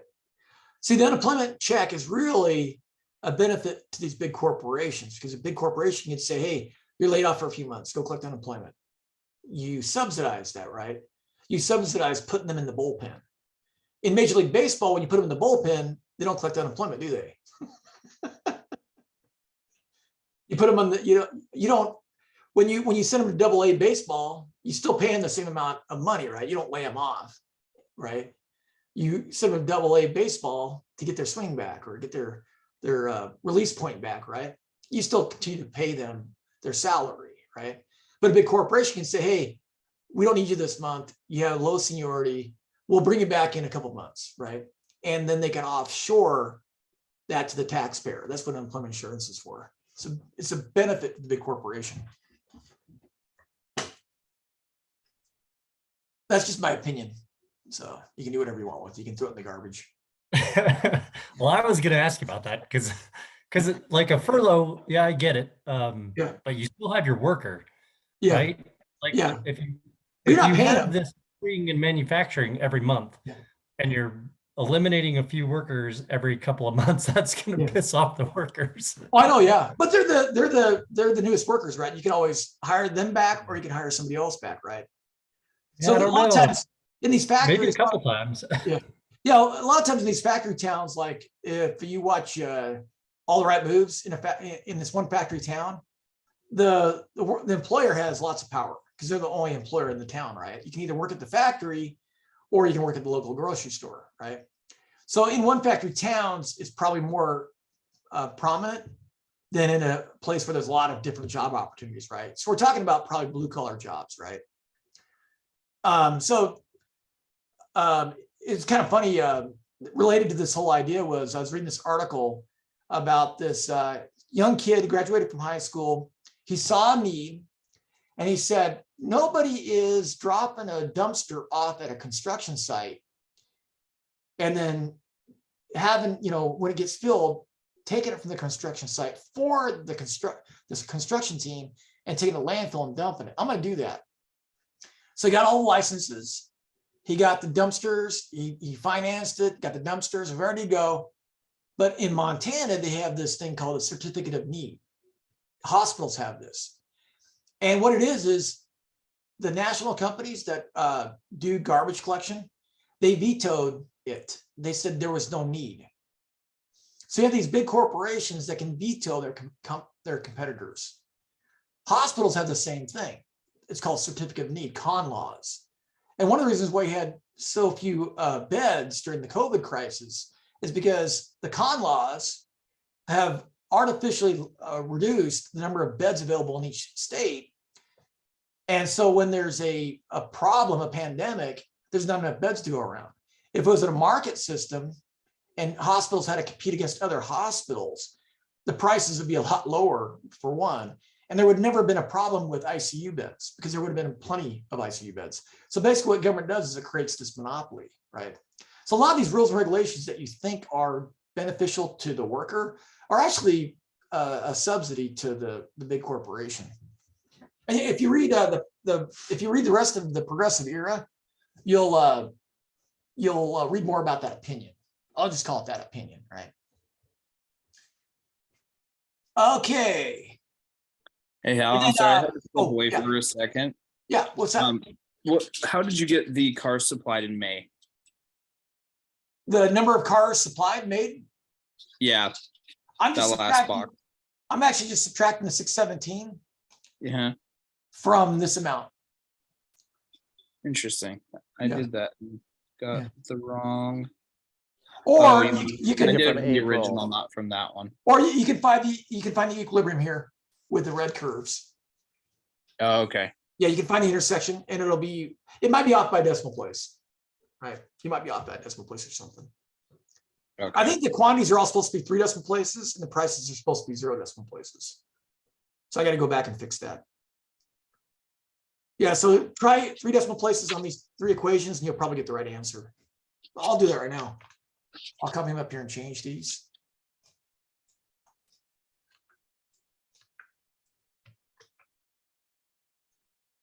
Okay, what happened to my, times? So 848.691.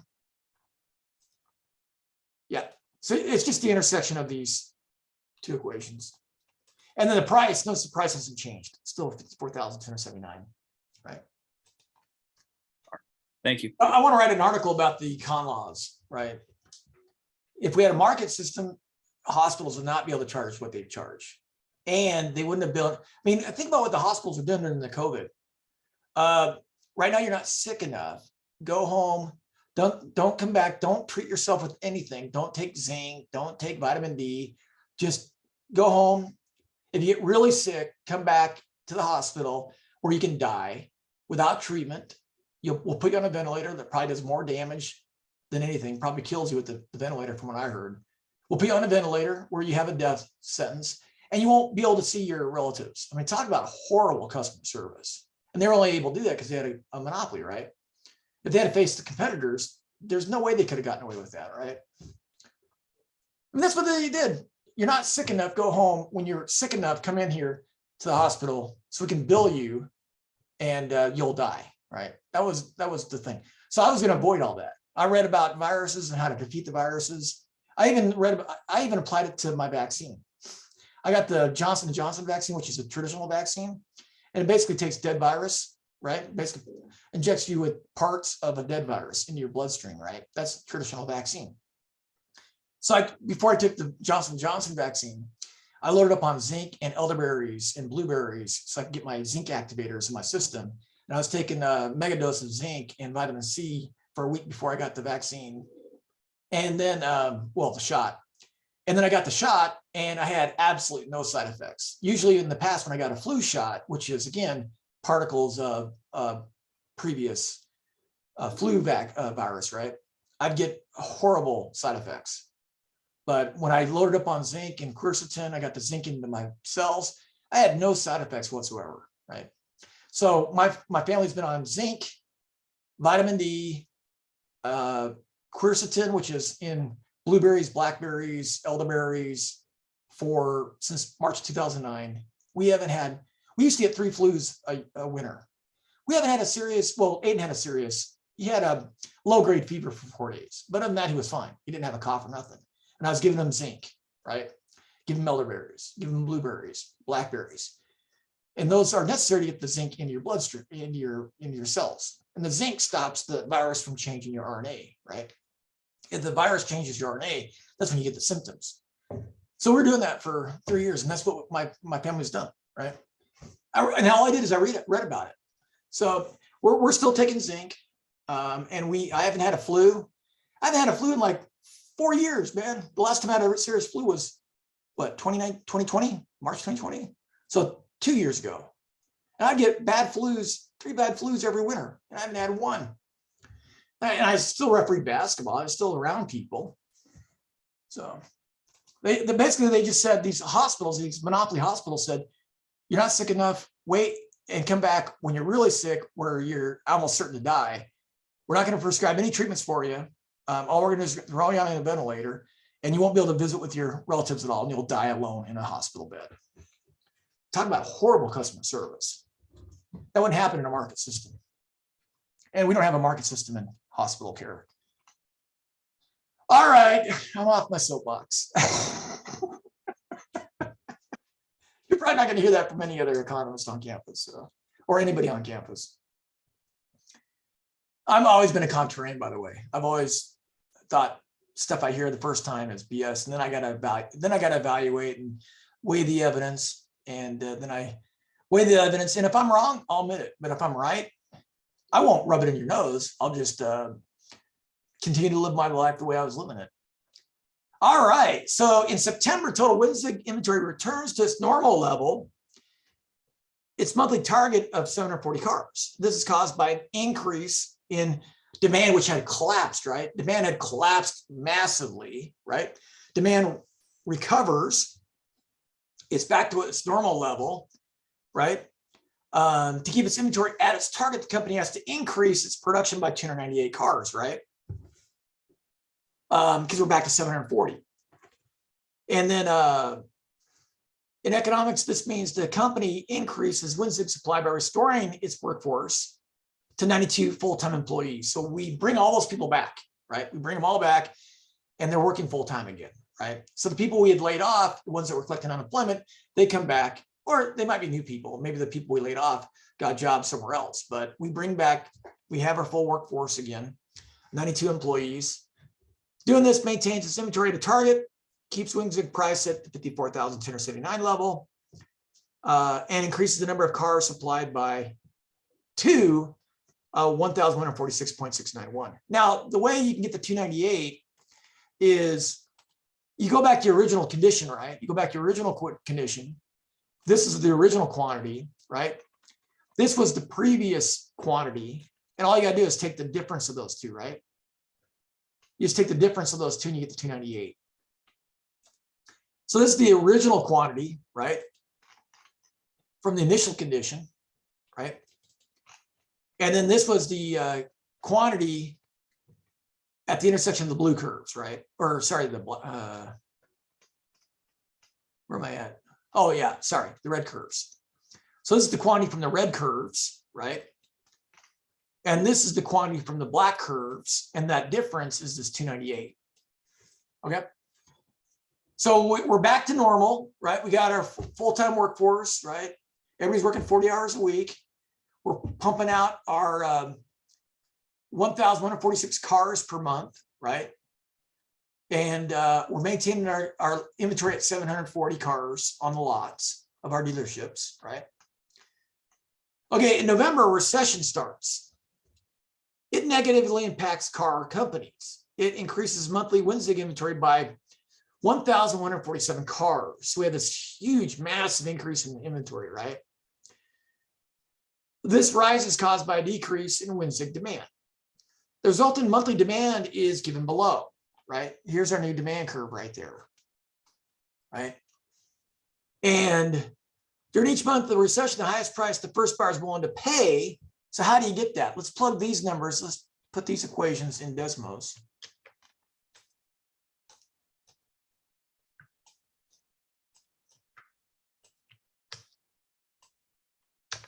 I don't know why I need to put a times there, but okay, what happened? Oh yeah, that's right. You can't see it, right? There we go. So they're intersecting where? Where are these curves intersecting at? So the curves are actually intersecting at this negative quantity, right? See that? They're actually intersecting at this negative quantity.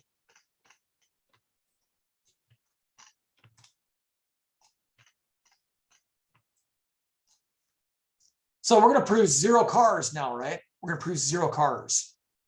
So during the recession, we're producing 0 cars because we got plenty of inventory. We can't sell the inventory, right? So we got plenty of inventory. We've laid off all of our workers.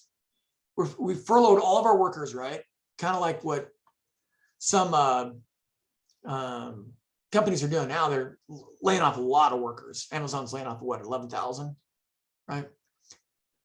Twitter laid off a bunch of people who apparently were chilling out in zero isolation chambers and eat really healthy food provided by the company, and basically just kind of hanging out and Facebooking and TikToking all day, right? I've seen some of the videos of the workers at Twitter. They didn't seem very productive, right? They were dialing me down, that's for sure, during the pandemic. They turned me off. At one point I had almost 800 followers, and within about a 6-month period they dropped me down to about 500. And there's no way that my followers would have unfollowed me. So I think they were actually turning a button to unfollow people, right? I think they were turning off because a lot of my followers were former students who thought I had a really interesting perspective and were interested in it, right? So I don't see them unfollowing me. I think Twitter was unfollowing for them on their behalf. So when I got down to 498, I said, I'm done. I'm done with Twitter, and I quit. And then I went back about, I think the beginning of the summer, I just went back to do show prep because it's a great place to do show prep for the class. Do prep for the class and do show prep for the radio station. Because now I'm a regular on Stocks and Jocks every Tuesday morning. And so before I go on, I tweet a bunch of stuff that I kind of hope Tom will ask me about because I have no idea what he's going to ask me. So it just kind of keeps me focused. So I do show prep and class prep on Twitter. That's what I use Twitter for. And I only have like 28 followers, so I don't care, right? I just use it for prep. All right, so we have this huge decrease in demand, right? We have this demand curve here. They're actually intersecting in negative territory, right? We can't produce negative cars. We'll produce zero cars. And when we produce zero cars, we have to lay everybody off, right? We're going to furlough all workers, right? And this reduces firm supply, right? Now, how did I get this value right here? I want to know the highest price the first buyers want to pay for a WinZig. So what I do here is I type capital Q equal 1. When I type capital Q equal 1, what's my price? See that my curves disappear, right? And it gives me a price. That's the price. That's the highest price. That's the highest price that a consumer is willing to pay. That first consumer is willing to pay, right? So this could be the richest guy, your richest customer. And during the recession, the highest price the richest customer is willing to pay is $50,000, $50,840, right? Now the company, the lowest price they're willing to accept, for that first car produced during the recession is $54,799. So they're not going to make any cars, right? And they're not going to sell cars, right? So they're not selling cars because the most they're willing to pay is $50,840, right?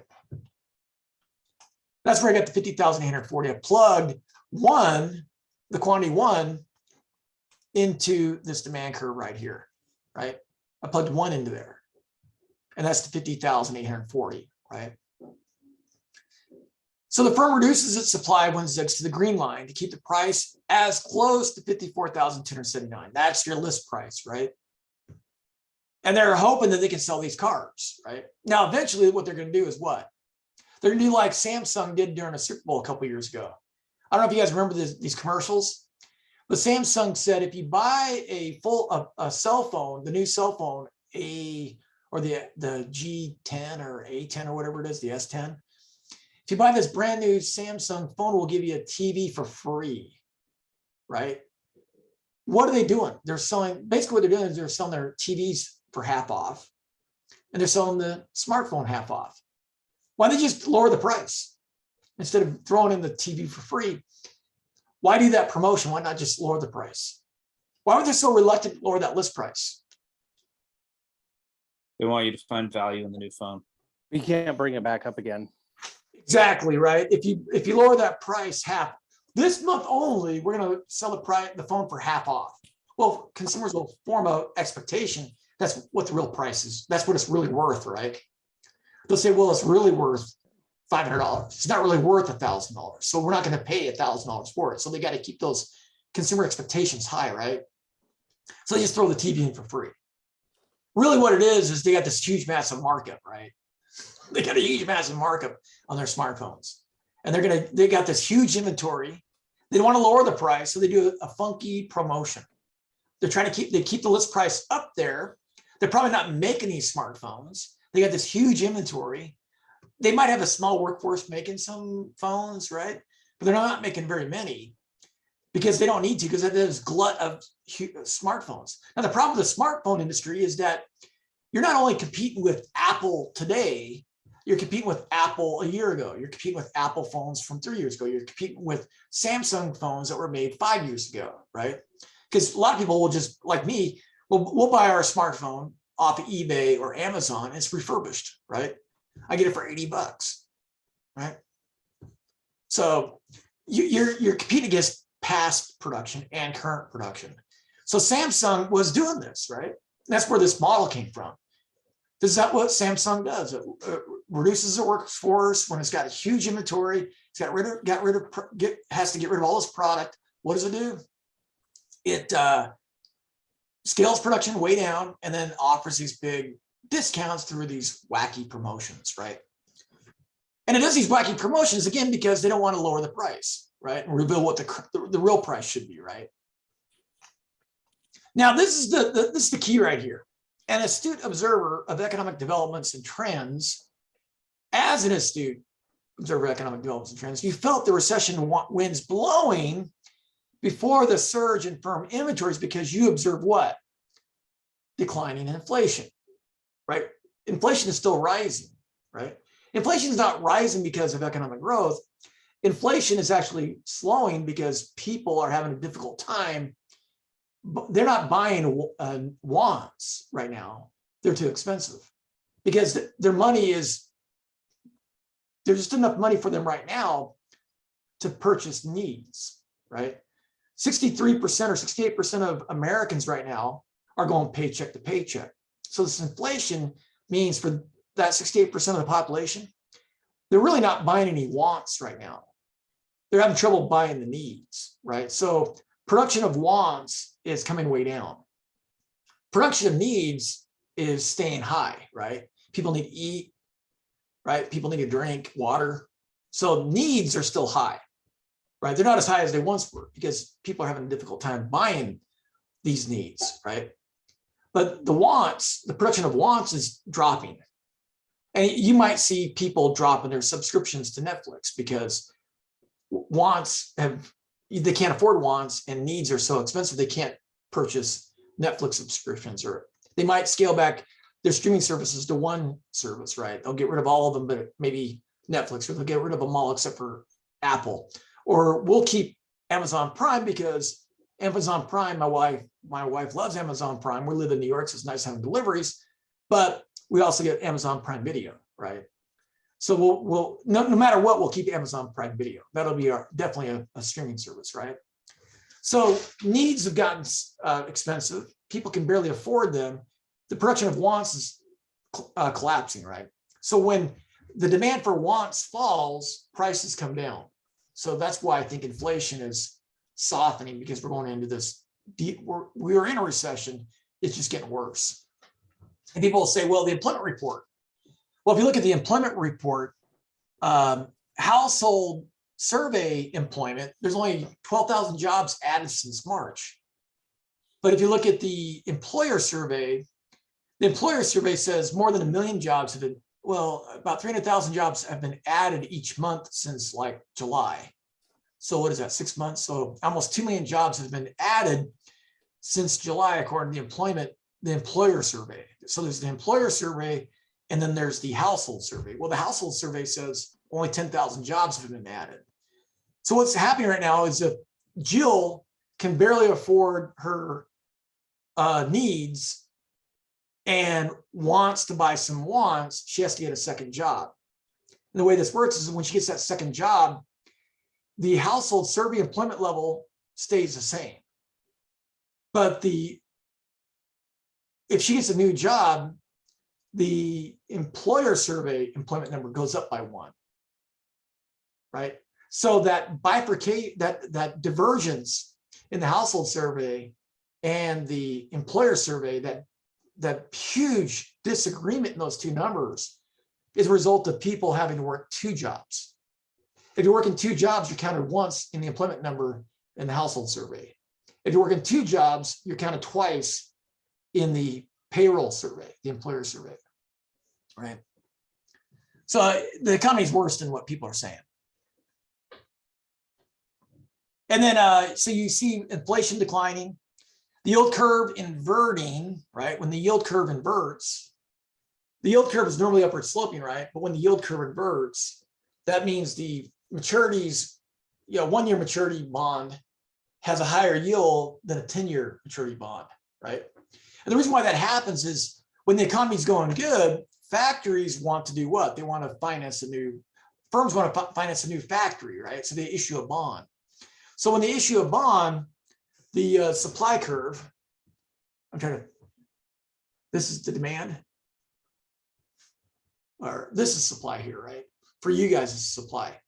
So when companies issue new bonds to build that factory, they're going to issue 30-year bonds. So what that does is it pushes down the price of the 30-year bonds along down the demand curve. As the price of those bonds falls, the yield of those bonds goes up. So when the economy's growing robustly, the yield curve steepens. Right now, the yield curve has never been more inverted. It's like the slope from the 3-month treasury to the 10-year is a negative 0.9. So it's never been this, I don't think I've ever seen it this negative. So the yield curve is pretty inverted right now. And it was inverting all summer long when first quarter growth, first quarter GDP and second quarter GDP were reported as being negative. The yield curve was headed toward inversion, right? So the yield curve is inverted. There's negative economic growth and unemployment is rising. Now, unemployment is a lagging indicator because firms don't want to fire people, right? Especially right before Christmas. Firms don't want to fire people. They want to hang on to them as long as possible. But at some point, they have to do what? They have to furlough their workers, right? They have all this inventory and they're going to go bankrupt if they don't furlough them because they have all this inventory. They can basically produce with no employees with excessive inventory, right? So employees are the last to be laid off. So unemployment is considered a lagging indicator. And it looks like it's bottoming out, right? It's bottoming out right now. And it's headed up. And then the tip spread decreasing. So this is kind of a good summary of the class. The tip spread is decreasing. Inflation is declining. The yield curve is inverting. You have negative economic growth and you have rising. Unemployment bottomed out, now it's rising, right? So that's the class, except for the homework, right?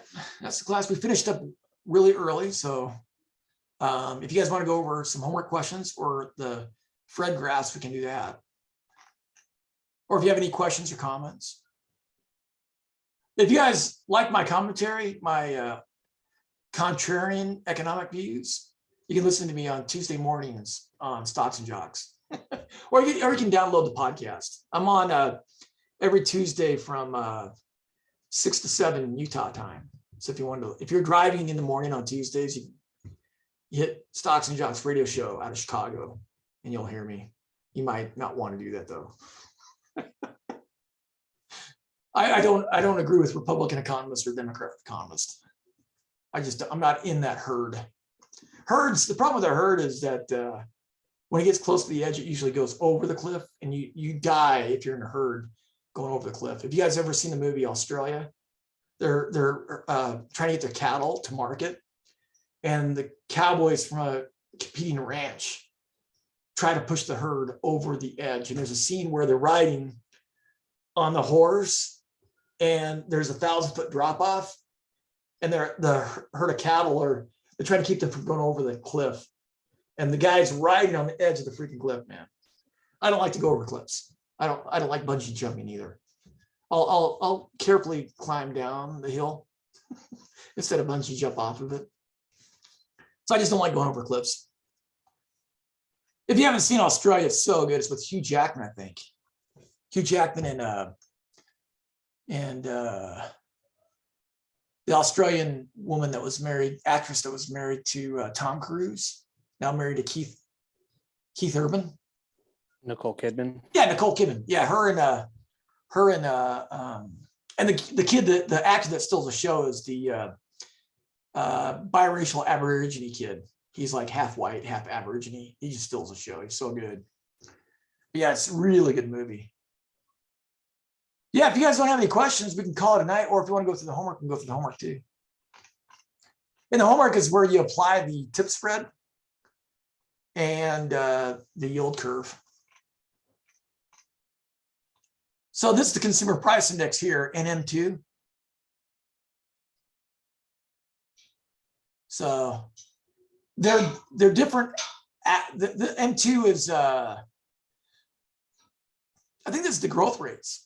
I think the M2 is in growth rate, or no, billions of dollars. Sorry, billions of dollars.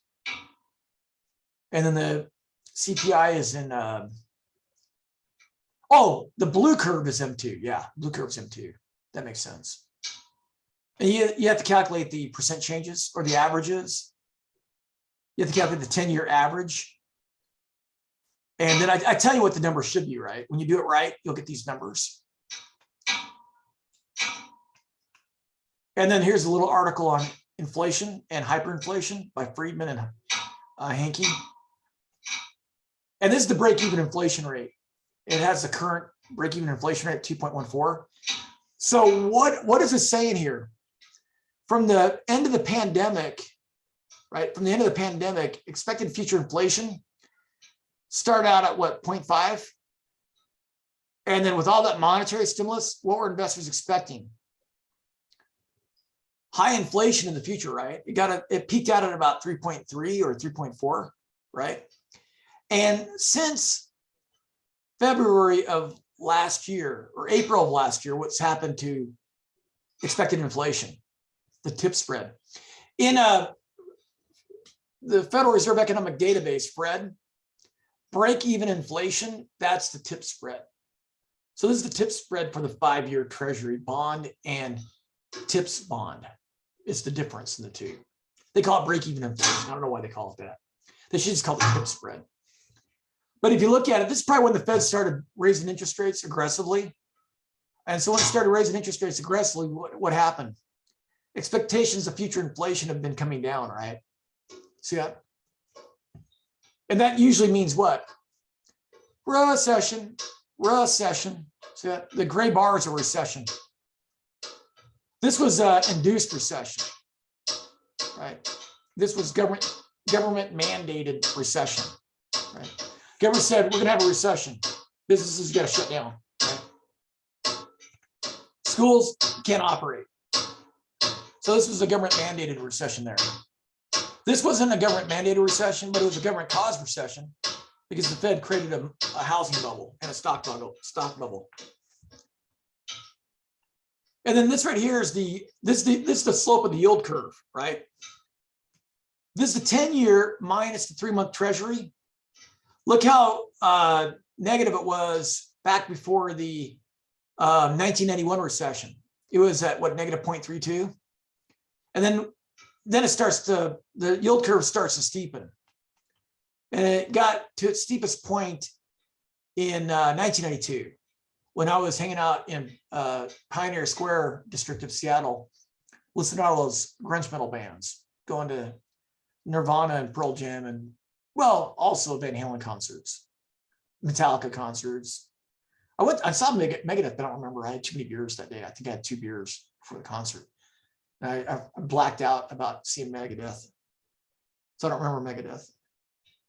And then right before the 2001 recession, the yield curve hit a negative 0.73 slope, right? And then we had the recession. And then the yield curve hit, the slope of the yield curve got to what, 0.6, right? And we had a recession. And then the yield curve got to, its slope got to negative 0.49, and we had a recession. And, you know, we don't have a recession this time. We're not going to have a recession. You guys are smoking crack if we're going to have a recession.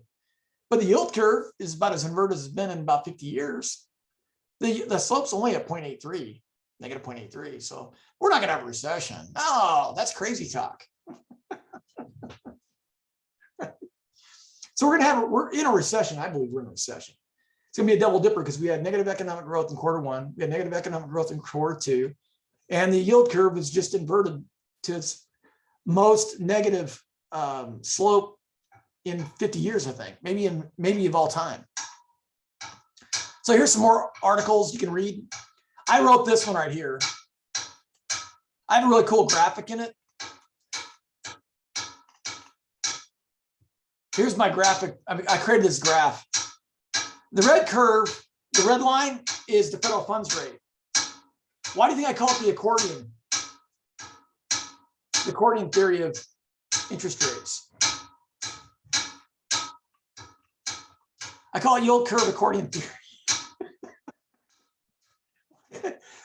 Why do I call it yield curve accordion theory? Well, the Fed, when the Fed wants to expand the economy, it pulls the accordion apart, right? It pulls the accordion apart. That spreads the yields out, right? It makes the yield curve upward sloping. And then when the Fed realizes it went too far, it squeezes the accordion. So imagine Peter Brady playing the accordion on stage, right? Peter Brady played the accordion on stage, right? So the red line is the curve, the Fed steepening the curve and the Fed squeezing the curve, right? So the Fed creates the business cycle. It's basically a funny way to talk about Austrian business cycle theory. Austrian business cycle theory says central banks create the business cycle. It artificially lowers interest rates, creates a bunch of malinvestment and overconsumption. And then when all projects get financed, whether they have a return of 1% or an expected return of 2% or expected return of 3%, all those projects get financed. And then when the Fed starts raising interest rates, all of a sudden those projects are abandoned because the interest rate on those projects is higher than their expected return and people just abandon them, right? So when the Fed squeezes interest rates up with the federal funds rate, it reveals all the malinvestment, right? That's what you saw with the condos that nobody lived in Miami and San Diego. And you think it's bad in the United States, worse in China. In China, they don't have buildings that nobody's living in. They have cities. One's a replica of Paris that nobody lives in. They just built these ghost cities that nobody lives in, right? So their bubble's even worse than ours. Somebody laughed at that when I made that comment on an article somebody wrote. So that's kind of a fun little article. It'll give you a really good understanding of why yield curve normally slopes up, right? It normally slopes up. And this red dot here is the Fed raising interest rates. See that? So in 2004, the Fed had their interest rate low and the yield curve could slope up. In 2007, the Fed pushed it pushed the federal funds rate up to 5 and it flattened the yield curve. See that? So the accordion, that's why I call it accordion theory.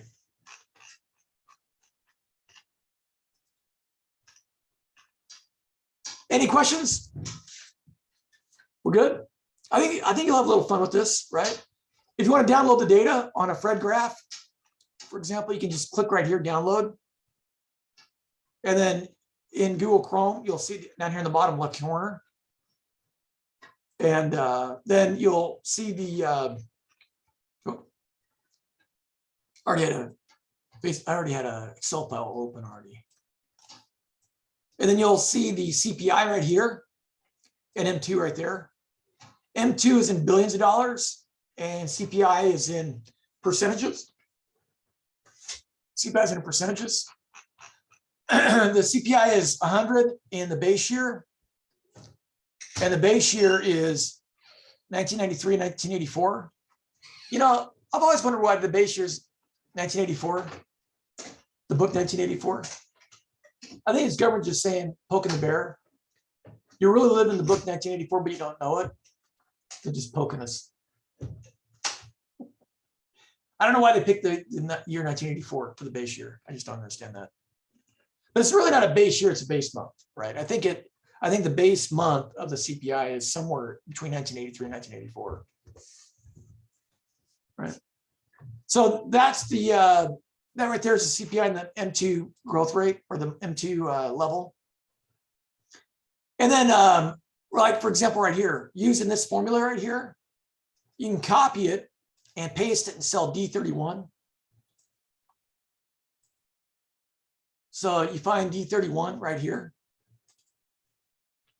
Boom, right? You average, do a 10-year average, right? And then you can pull it across to get the 10-year average in M2. See that? And then you double check to make sure the work is right. Oh yeah, look at that, see? 29.628 and 357. Oh, it's a little off. They must revise those numbers. They must revise the numbers, but it's close enough, right? And then F41 and F41. Oh, and then copy cell D31 to E31 and cell F41.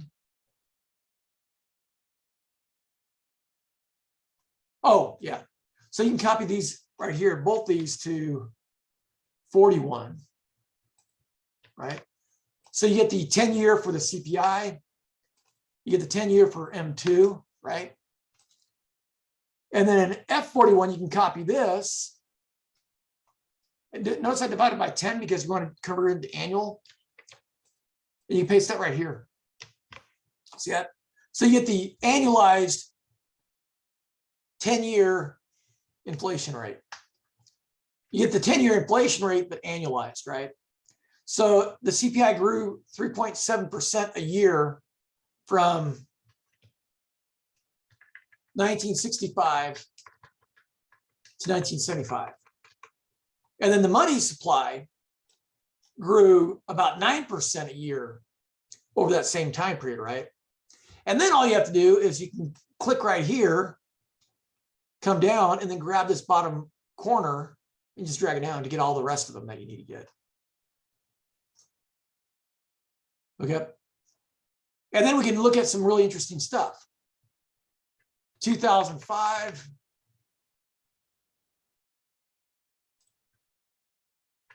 $1985,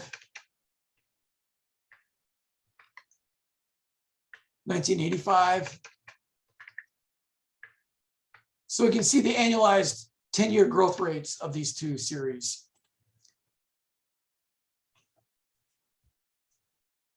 And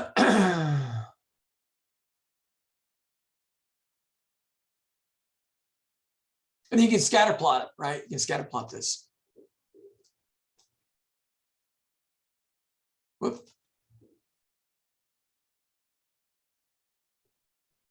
Having a hard time making this bigger.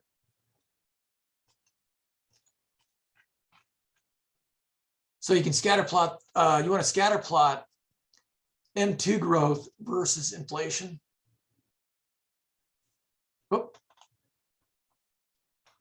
I'm going to scatter plot this. But the problem with this is you got to have the M2 and you got to flip them.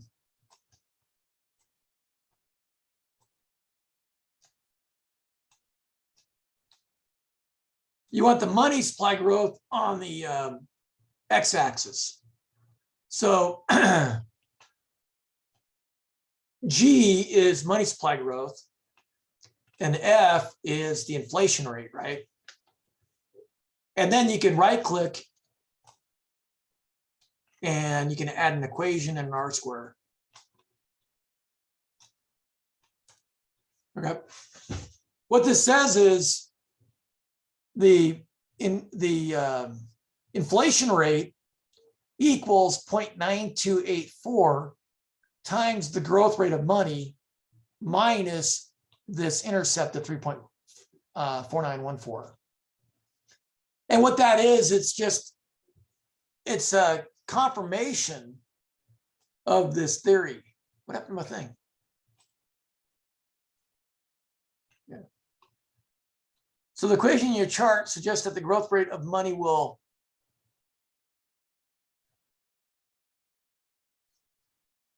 I think I got this backwards.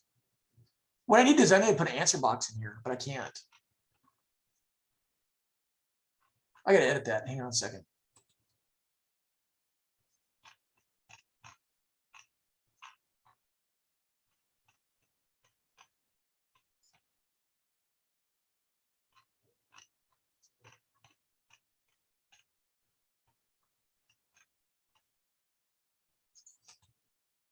I got misspelled wrong.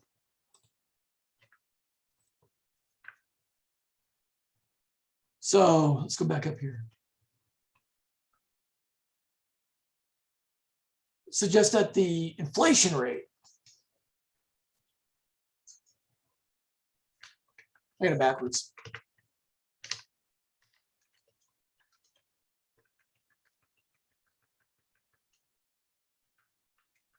Will increase by the coefficient when the growth rate in money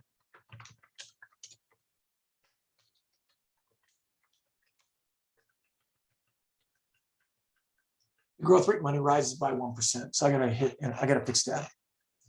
I had the causation backwards.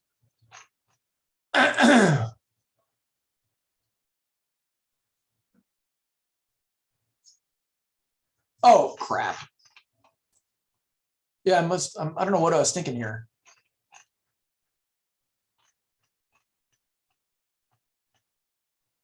This should be y-axis. And this should be x-axis. Sorry, I had to fix that.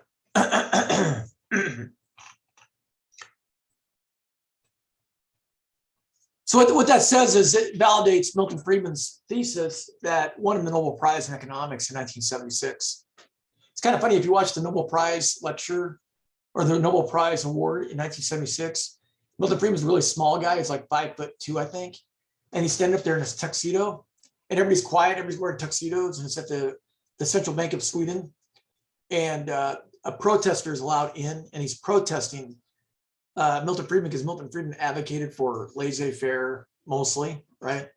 And this guy was calling him a fascist. I don't know how you could be a fascist if you're saying people should be free to pursue their self-interest, right, or their passions. But yeah, a one-man protest. Milton Friedman's just kind of standing there like it doesn't bother him. So I think it's the only time that ever happened was when he won his Nobel Prize in economics. If you watch Hayek's Nobel Prize lecture acceptance speech, he's basically saying, you guys are morons. You guys are the reason why we have a mess in economics. It's so funny. But Milton was very proud of his Nobel Prize, where Hayek was chastising the Swedish bank and all these mainstream economists for having such an award. He thought that the award was ridiculous. So that's how you would do that question, right? You might have to reload it. Say the money growth rate should be on the x-axis because the money growth rate determines the inflation rate. And then you can read that. And then down here, I don't think I have you do anything with this chart. Just answer some questions. Down here, I think it's the same thing. So the only thing you have to do is, create that scatter plot. First you want to calculate these 10-year growth rates of these. You want to calculate these 10-year averages of the CPI and of M2, and then calculate the percent changes in those 10-year averages, and then annualize them by dividing the average or the percent changes by 10, and then just scatter plot the money growth on the x-axis and the inflation rate on the y-axis. So that's all the data I think you have to do. The other ones are just interpreting the graphs, right? And then, answering these questions. I think there's a really interesting reads. Is the yield curve signaling an imminent bear market? My yield curve accordion theory, Ben Bernanke's impossible dream, the tip spread, right? So this right here just defines what the tip spread is. And then this defines what the yield curve slope is, right? The 10-year minus the 3-year treasury. And then one of my favorite comments of all time, JB Say,